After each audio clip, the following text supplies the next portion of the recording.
そうするともう部下からしたら超やる気なくなります。そう。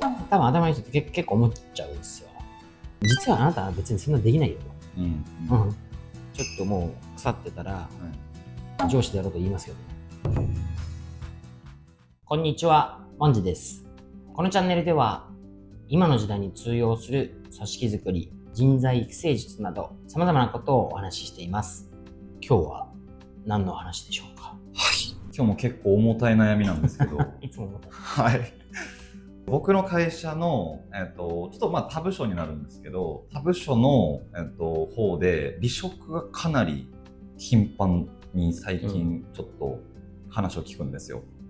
っていうのも、一事業部の、それこそ一リーダーの下の子たちが結構いきなり辞めちゃってるみたいで、それってなんかこうリーダー、そこの事業部のリーダーに問題があるのかなって思ってるんですけど、こんな人がリーダーになると危険だよみたいなところとか、もしモン社長の中で、経験則も踏まえてですね、あればちょっといくつかその特徴っていうのを教えていただきたいんですよね。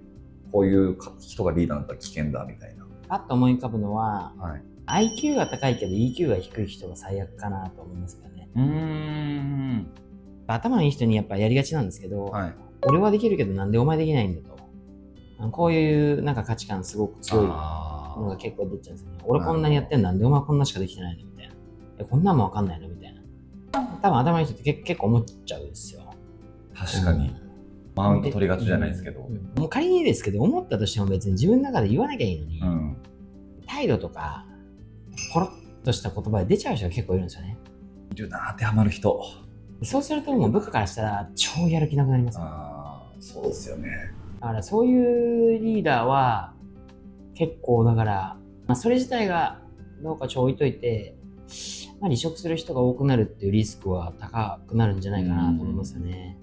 IQ が高いけど EQ が低い人。確かにそうですよね。他には何かありますか？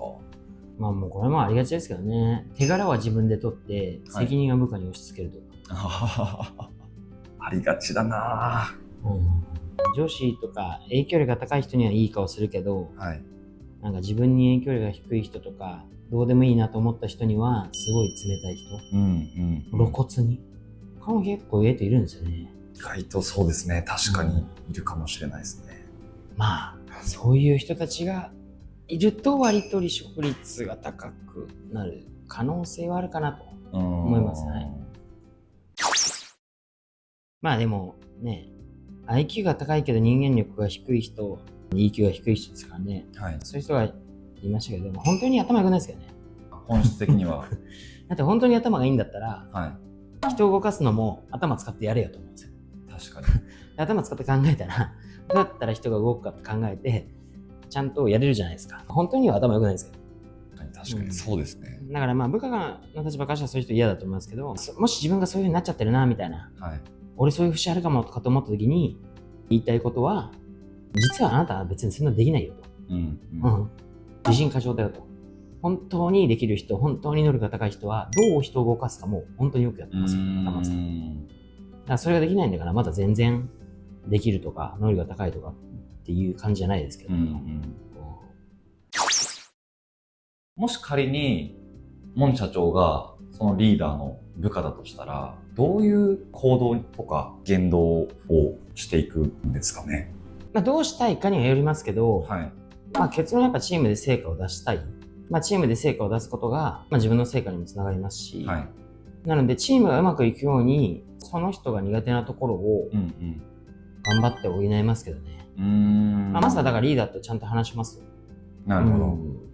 要は悪気あって結構やってる人は、意外といないんですよね。どんどん自分ができちゃうからやって、成果を追い求めるあまり、なんでこいつはできないんだみたいにイライラしちゃうことっていう気持ちもわかるので、ちゃんと話せばそんな悪い人いないから、ちゃんとどうしたいか、みたいな話もいっぱい散々しながら、その人のいいところを出して悪いところを出さないようにサポートしていく。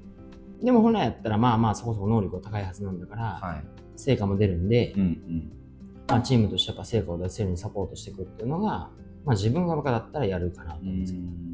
ただあまりにも人間的にとか、モラル的にちょっともう腐ってたら、上司でやろうと言いますけどね。あ、言いますか。はい。まあでも、そんなにすげえ嫌なやつは、あんまりいないと思うんで。実際は。まあ、マンツーマンで話したらあんまりいないんで。まあでも、だからそれがなかったら、別に成果出てるんだったら、いいことも悪いことも学べるから OK だと思って、そのチームで成果が出るように、まあ、サポートしていきますけどね。僕はあんまりそういうこと言われないんで。ありがとうございます。でも確かに本当に頭がいい人だったら、人を動かすのがうまいですもんね。そうですよ。はい。ありがとうございます。一般的にね、よくこういう話をすると、コミュニケーション不全とか、マイクロマネジメントがダメだとか、独裁的であるからダメだとか、言われやすいですけど、僕はね、そうはないんですよね。あ、そうですか。独裁的でも別にいい場合もいっぱいあるから、全然いいじゃないですかと。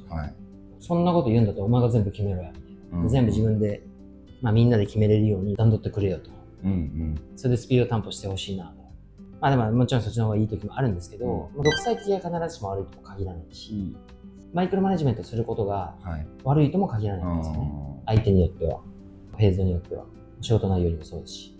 だから一般的にそう、マイクロマネジメントはダメだとか、なんかトップダウンで独裁的だからダメだとかっていうのは、まあそれはケースバイケースですよね。なるほど、なるほど。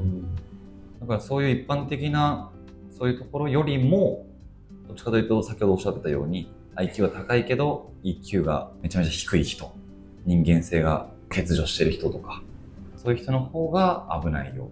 だって必ずしもじゃないですけど、例えばすごい人間的にちゃんとしてる人、人間性が高い人がマイクロマネジメントしても多分そんな嫌な気もしないですよ。多分そういう人は独断専行したとしても、多分独裁的って言われないんですよ。なるほど。イメージで決めてるだけですよね。多分みんな嫌いだからとか、人間性が低いからそういう風にレッテル貼られたり、多分そう見えるし。そこは確かにそう、そうかもしれないですね。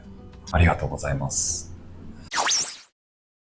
社員が次々と離職していくリーダーの特徴としては、IQ が高いけど EQ が低い人っていうのが一番当てはまるんじゃないかなと思います。まあ本当に頭がいいんだったら、人を動かすのもどうやったら動くかっていうのもいっぱい考えてうまくやるんだろうなと思ってます。はい。このチャンネルでは組織づくり、人材育成術、またビジネスに役立ちそうな知識など様々な動画を配信しておりますので、ぜひチャンネル登録をよろしくお願いいたします。